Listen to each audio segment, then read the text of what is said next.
Kaixo eta ongi etorri jakindunera. Gaur, omen legea ikusiko dugu.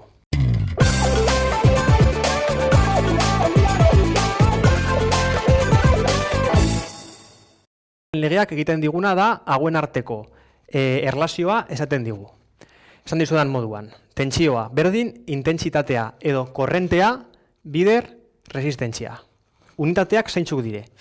Tentsioa beti V, intentsitatea edo korrentea amper, A. Eta erresistentzia ohm, izki hau, izki arraro hau. Beraz, formula hau da, baina trukotxo bat formulakin ez bazarete gogoratzen, ni beti gogoratu izan dut bir formula, omen legea bir. Baina ez bazarete formulakin gogoratzen, triangelu hau egin dezakegu, non V beti goian dagoen, eta bean R eta I.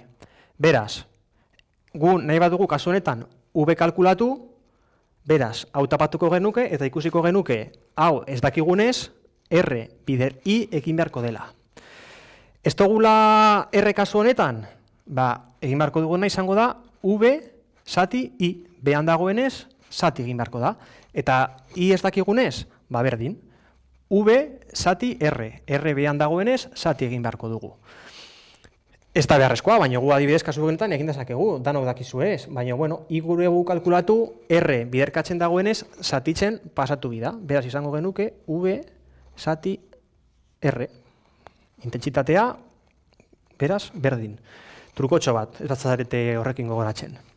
Esan dizudan moduan, zenbat eta resistentzia handiago izan, intentsitatea beti txikiago izango da. Beraz, hau oso handia denean, korrentea ezin izango dau zirkulatu. Beraz, erresistentzia infinito denean, joera, hau, 0 amperekoa izango da. Adibidez, oso adibide erreza, gu, hau, zabaldu egiten badugu, esan genezake, zirkuitoa ez dagoen ez itxita, intentsitatea edo elektroiak ezin die zirkuitotik joan. Beraz, kasu honetan, erresistentzia infinito izango da eta intentsitatea 0.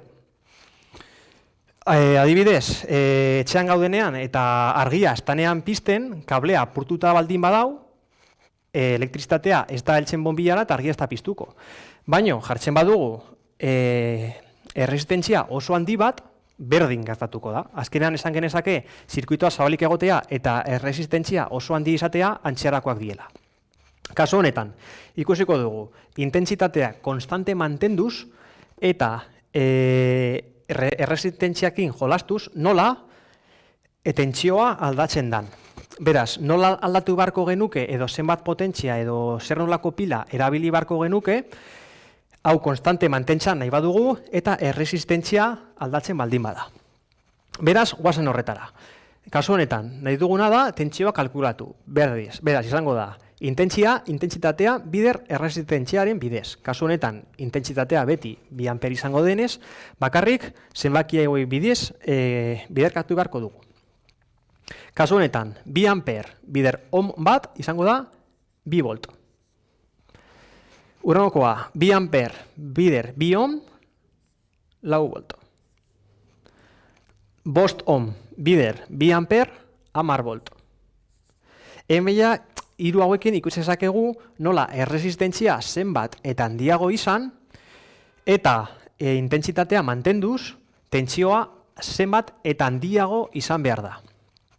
Azkenik, 10 ohm bider 2 amper, 20 volt izango da.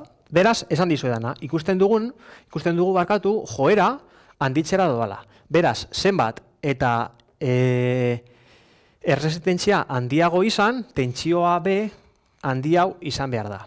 Beti intentsitatea konstante mantendu nahi badu.